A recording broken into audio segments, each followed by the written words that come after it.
오늘 우리에게 주신 하나님의 말씀은 에베소서 4장 21절에서 25절과 5장 8절에서 10절 말씀입니다.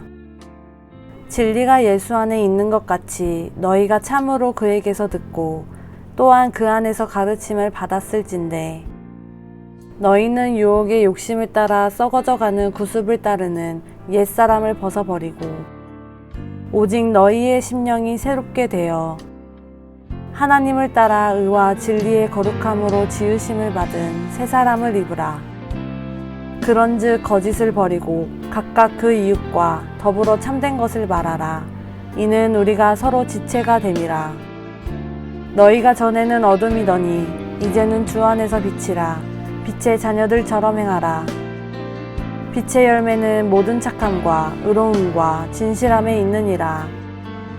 주를 기쁘시게 할 것이 무엇인가 시험하여 보라. 오늘 이 말씀에 많은 은혜 받으시기 바랍니다. 바울은 로마 교회를 향해서 두 번째 메시지를 보내죠. 그것은 우리의 구원이 가까이 와 있기 때문입니다. 바울은 늘 구원이 손에 잡힐 정도로 마가복음 1장 14절 15절에서 얘기하는 것처럼 손을 쭉 뻗으면 손에 잡힐 정도로 하나님의 나라가 가까이 왔다, 예수님 이렇게 선포하셨는데, 바울뿐만 아니라 초기 교회, 초대 교회라고 우리가 부르는 초기 교회 수천 명 혹은 수만 명의 교인들은 자기들이 살아있을 때 예수님이 다시 오실 것을 확신했습니다. 점점점 구원이 가까워 왔다고 그들이 고백했죠. 이것이 예수님의 재림, 파루시아, 다시 오심에 대한 일종의 믿음이었습니다. 구원이 가까웠다는 얘기는 이른 해, 동트는 새벽, 낮이 가까웠다라는 뜻이다 하는 것을 우리가 돌아봅니다. 밤과 낮이 바뀌는 이제 교차점이 있는데요. 지금이 다 그런 시간이죠. 한국 교회가 세계 교회 중에 뭐 다른 나라는 있을 수도 없고 앞으로도 없을 그러한 새벽 기도회를 기도의 시간으로 잡고 밤과 낮의 교차점이죠. 벌써 이제 우리가 여름이 되었으니까 여러분이 교회 나오실 때 어둑어둑하지 않고 겨울처럼 아주 새카만 밤이 아니라 이미 아침이 된 것을 우리가 보게 됩니다. 이 밤과 낮의 교차점에서 그리스도인에게 주어지는 요청은 결단하라라는 거죠. 결정하라, 결단하라.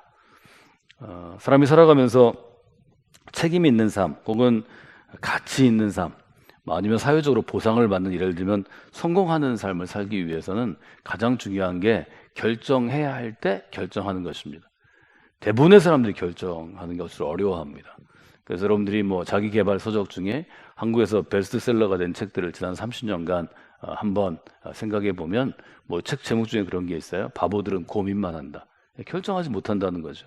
이렇게 할까 저렇게 할까 하는 사람한테 물어보기도 하고 상담하기도 하고 자기가 밤새고 고민하는데 결정 안 한다는 거죠. 결정 안 하면 아무것도 안 이루어집니다. 바울의 때도 똑같았다는 거죠. 미적미적하고 사는 게 그냥 인간이라는 거죠. 그냥 미지근하게 사는 게 인간이라는 거죠. 성경은 계속해서 결단을 촉구합니다. 그래서 결국 뭘 촉구하는가 하면 네 번째 메시지죠. 어둠의 일은 벗어버리고 빛의 갑옷을 입어야 합니다. 옷을 벗어버리다, 입다, 이 두 동사는 바울이 쓰고 있는 굉장히 중요한 일종의 도식이라고 말씀을 드렸습니다. 벗어버리고 옷 입는 것입니다. 벗어버리는 건 어떤 것인가요? 바울은 몇 가지 단어를 썼는데, 벗어버리는 것, 즉 구원 이전과 구원 이후를 비교해서 썼습니다. 벗어버려야 될 것은 지나간 시대, 옛 시대입니다. 우리가 미래를 변화시키는 교회가 되어야 한다 이렇게 얘기할 때 미래는 이 새 시대입니다. 옛 시대, 과거를 벗어버리고 미래, 새 시대를 옷 입어야 한다는 것입니다. 옛 시대를 살아가는 사람은 옛 사람입니다. 영어로는 폴 티리라는 신학자가 이미 1970년대, 80년대부터 old being이라는 단어를 썼습니다.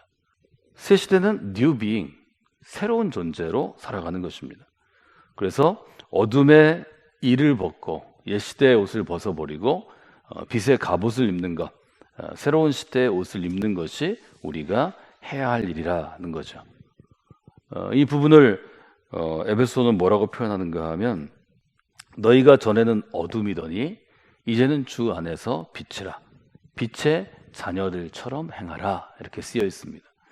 이것은 이제 바울의 서신들, 에베소는 바울의 이서신이라고 우리가 부르는데요. 바울의 1서신과 2서신들을 관통하는 이제 공통적인 바울의 일종의 신학적인 이해, 퍼스펙티브가 바울 서신에 잘 드러나 있는데요. 말하자면 우리가 빛의 옷을 입는 것은 우리가 빛의 자녀로 사는 것입니다. 이 빛의 자녀로 그럴 때 두 가지 개념이 서로 이렇게 합해져 있죠. 첫째는 빛이라는 개념인데 요한 전통, 우리가 제4복음서라고 부르는 요한 문서들은 하나님을 빛으로 표현합니다. 하나님은 빛이십니다. 요한일서 1장의 위대한 선언이죠. 하나님은 빛이십니다. 이건 요한복음의 선언이기도 합니다. 빛과 어두움으로 가르죠. 하나님은 빛이시고 하나님을 적대하는, 대적하는 무리들은 어두움입니다. 그리고 하나님께서는 우리에게 특별하게 우리가 예수 그리스도를 시인하고 주로 믿고 주로 고백하고 그리스도의 사람이 되면 우리에게 새로운 권한을 주셨는데 옛날 성경들은 권세라고 번역합니다. 새로운 신분을 주셨는데 그 새로운 신분은 우리가 자녀되는 것입니다. 그래서 빛과 자녀라는 이 두 가지의 개념이 합해져서 빛의 자녀라 이렇게 돼 있다는 것을 우리가 에베소 5장을 보시면서 함께 여러분이 보시면 좋겠고요. 두 번째로 주목할 것은 시제입니다. 행하라, 명령형으로 되어 있는데 이것은 형태이고 시제, 과거냐, 현재냐, 미래냐, 과거 진행형이냐, 현재 진행형이냐, 미래 진행형이냐. 이제 한국어에는 없는 일종의 미국과 유럽에서 사용하는 서구어들, 라틴어가 근본이 된, 혹은 헬라어가 기본이 된, 거기서부터 파생된 언어들은 시제가 굉장히 중요한데요. 여기 행하라는 현재형입니다. 현재형이 의미하는 것은 무엇인가 하면 우리가 살아가면서 빛의 자녀로 한 번 행하라는 게 아니고 두 번 행하라는 게 아니고 매일매일의 삶에서 지금 행하면서 살아가라는 그러한 의미입니다. 그래서 우리가 매일 빛의 자녀로 살아야 합니다. 삶의 순간마다 빛의 자녀로 살아야 합니다. 이렇게 이제 여러분들이 해석하시면 좋을 것 같습니다. 빛의 자녀로 살아가면서 해야 될 일은 어떤 것인가? 에베소 5장 9절은 그렇게 얘기하죠. 빛의 열매는 모든 착함과 모든 의로움과 모든 진실함입니다.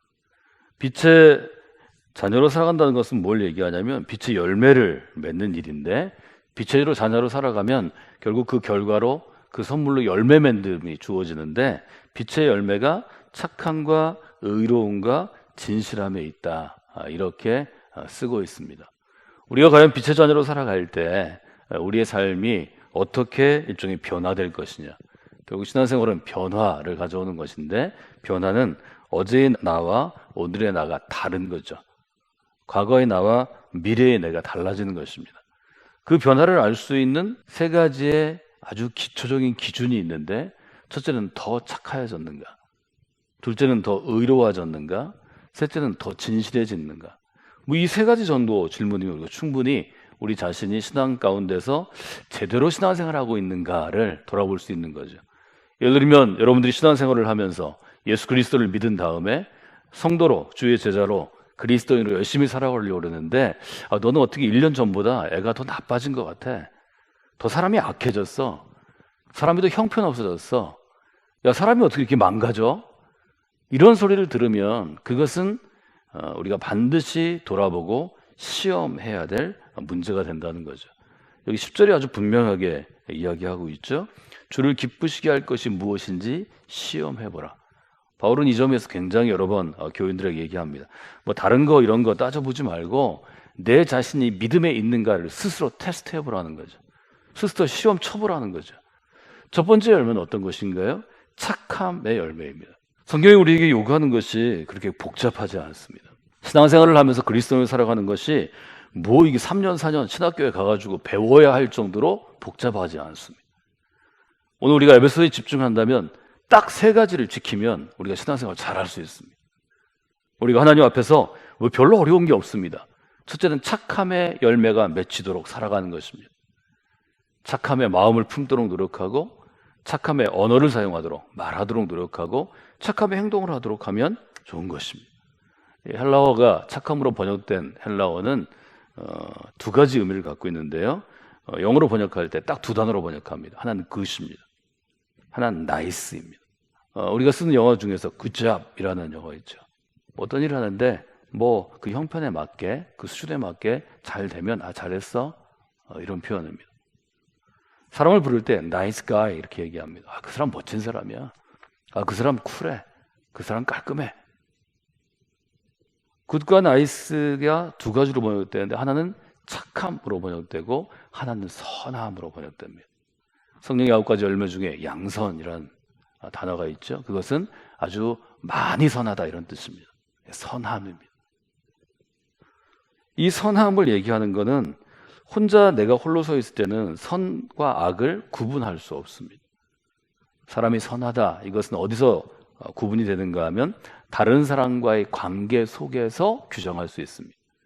내가 선하고 악한 것, 이 사람이 선하고 악한 것, 하나님 보시기에 이 사람이 선하고 악한 것은 다른 사람하고 살아가는 그의 삶의 관계를 통해서 볼 수 있습니다. 이 착함의 열매를 에베소 5장은 에베소 4장과 이어지는데요. 짧게 보면 4장 25절 하나님을 본받는 생활이 쭉 이어지는 본문에 있습니다.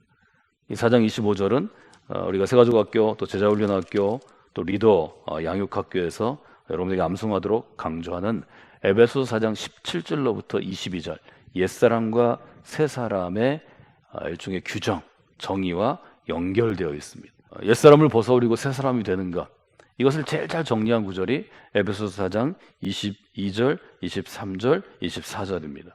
21절은 이렇게 시작하죠. 진리가 예수 안에 있는 것 같이 너희가 참으로 그에게서 듣고 또한 그 안에서 가르침을 받았습니다. 22절, 23절, 24절은 제가 여러분에게 적어도 리더십으로 우리 교회에서 저와 함께 사역하는 분들에게는 암송하도록 제가 반드시 요구한 그러한 구절입니다. 22절 한번 생각해 보실까요? 너희는 유혹의 욕심을 따라 썩어져가는 구습을 따르는 옛사람을 벗어버리고, 여기서 중요한 포인트는 벗어버리다라는 단어입니다. 옛사람을 벗어버리는 것입니다. 옛사람은 어떤 사람인가요? 구습을 따르는 사람입니다. 예수 그리스도 이전, 구원 이전, 회심 이전, 하나님의 창조의 역사 이전에 아주 낡고 어둡고 썩어져 가는 습관을 따라가는 것이 옛사람입니다. 구습은 어떤 것이냐? 첫째는 썩어져 갑니다. 두 번째는 욕심입니다. 세 번째는 타락해 하는 유혹입니다. 그래서 유혹의 욕심을 따라 썩어져가는 구습을 따르는 옛사람을 벗어버리고, 24절은 아주 분명하게 옛사람을 벗은 다음에 무엇을 입을지를 얘기하죠. 하나님을 따라 의와 진리의 거룩함으로 지으심을 받은 새 사람을 옷 입으라. 여기 입으라 앞에다 제가 옷을 목적어를 넣으라고 말씀드렸습니다. 이것은 옷을 입는 것입니다. 옷을 입는데 티셔츠를 입는 게 아니고 앞이 벌어져 있는 옷, 말하자면 목욕 가운처럼 옛날 그 팔레스타인 사람 유대인들이 그 가운을 입었잖아요. 가운을 입고 그 다음에 허리띠를 매는 것입니다. 뭐 그것은 지금처럼 옷이 우리 몸에 딱 맞게 이렇게 뭐 우리 피트됐다고 우리 표현하는데요, 슬림하게 맞출 수 있는 데가 아니라 그냥 천 이어서 입는 거죠. 그러니까 옷 입어라, 목욕 가운 입듯이 가운을 입어라 이렇게 되어 있습니다. 새 사람을 옷 입는 것이 그리스도의 삶입니다. 새 사람은 어떤 사람인가요? 하나님께 지으심을 받은 사람입니다. 하나님이 지어준 사람, 하나님이 빚어준 사람, 즉 하나님의 소유된 사람입니다. 하나님은 뭘로 지으시나요? 의로 지으십니다. 진리로 지으십니다. 거룩함으로 지어주십니다. 여러분, 우리가 그리스도인이 되면 똑같은 육신을 입은 뭐 내 형제라도 내 자매라도 나의 부모라도 같은 사람이 아닙니다. 겉으로 볼 때는 똑같은 것 같지만 하나님은 우리의 본질적인 모습을 의롭게 변화시켜 주십니다. 진리 가운데 진리로 변화시켜 주십니다. 거룩하게 변화시켜 주십니다. 여러분이 믿으면 믿는 대로 이루어지게 될 것입니다. 믿지 아니하면 여러분이 그리스도인이 돼도 내가 평생 교회 다녔는데 별로야, 내가 잘 모르겠어, 믿음이 없기 때문입니다. 여러분이 하루를 그리스도인으로 살아도 믿음으로 고백하면 의로움을 매일 맛보는 사람이 될 수 있습니다. 진리를 사모하는 사람이 될 수 있습니다. 다른 사람이 볼 때 여러분의 얼굴에서 거룩함의 빛, 거룩함의 광채를 느낄 수 있습니다. 저는 이것이 믿음이라고 생각합니다. 여러분이 그래서 정신을 똑바로 차려야 합니다. 그리스도의 정신을 품어야 합니다. 다른 사람과 여러분이 같은 존재가 아닙니다. 새로운 피조물, 새롭게 하나님이 지으신 존재입니다. 그래서 23절에 새롭게 하나님이 지으시기 위해서는 심령이 새롭게 되는 것입니다. 리뉴 되는 것입니다. 트랜스포메이션 트랜스폼 되는 것입니다. 마치 애벌레가 나비가 되듯이 심령이 새롭게 될 때 이 더러운 육신 가운데서 우리는 거룩함을 맛볼 수 있는 것입니다. 깨끗하지 않은 삶 가운데서 우리가 진리를 체험할 수 있는 것입니다. 악한 마음, 다른 사람을 해코지 하는 마음, 시기하는 마음, 미움의 마음이 우리를 침범하지만, 유혹하지만 그 가운데 의롭게 세워지는 체험을 매일매일 할 수 있는 것입니다. 그 점이 여러분을 새롭게 만드는 거죠. 이 새 사람의 옷을 입은 첫 번째 권면이 25절에 있습니다. 에베소서 4장 25절에 이렇게 되어 있죠. 25절 같이 읽어볼까요? 그런즉 거짓을 버리고 각각 그 이웃과 더불어 참된 것을 말하라. 이는 우리가 서로 지체가 됨이라. 빛의 자녀가 되는 것, 빛의 자녀가 돼서 첫 번째로 우리에게 맺어지는 착함의 열매를 저는 여러분들이 에베소서 4장 25절부터 32절의 본문에서 여러 개를 찾을 수 있다고 생각합니다. 제가 생각하는 첫 번째 착함은 무엇인가 하면 바로 25절의 본문입니다. 참된 것을 말하는 사람으로 살아가는 것입니다. 참된 것을 말하는 것은 어떻게 할 수 있나요? 참된 것을 말하는 것은 거짓을 버릴 때 가능합니다. 여러분 거짓을 버리면 여러분의 얼굴이 선해집니다. 여러분의 말이 선해집니다. 여러분 주변에 있는 사람들도 그 선함의 영향을 받습니다. 이것은 여러분이 반드시 체험해야 될 일입니다. 참된 것을 말하기 위해서는 지체라는 개념을 이해해야 합니다. 제가 착함은 관계에서 시작된다고 말씀드렸습니다. 이 사람하고 좋은 관계를 이루기 위해서 내가 좀 착해지려고 노력해야 합니다. 이 사람과 좋은 관계를 이루고 이 사람이 더 좋은 인생을 살아가고 이 사람에게 좋은 기회를 주기 위해서 내가 더 착하게 변화되어야 되겠다. 이것은 큰 도전입니다. 여러분 빛의 자녀로 행한다는 것은 빛의 자녀로서 열매를 맺는 것입니다. 첫 번째 열매는 착함 혹은 선함의 열매입니다.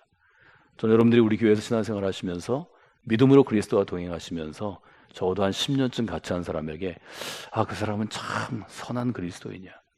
그 사람은 참 착한 그리스도인이야. 이런 인정과 평가를 받는 분들이 되시기를 원합니다. 나가 여러분 주변에 있는 사람들에게 그 착함과 선함에 좋은 영향력을 주는 그런 분들이 되시면 좋겠습니다. 그래서 우리 함께 모일 때마다 내 주변에 이런 선한 사람들이 있으므로 나의 인생이 얼마나 행복한가 헤아리고 돌아보는 여러분이 되시기를 주님의 이름으로 부탁을 드립니다.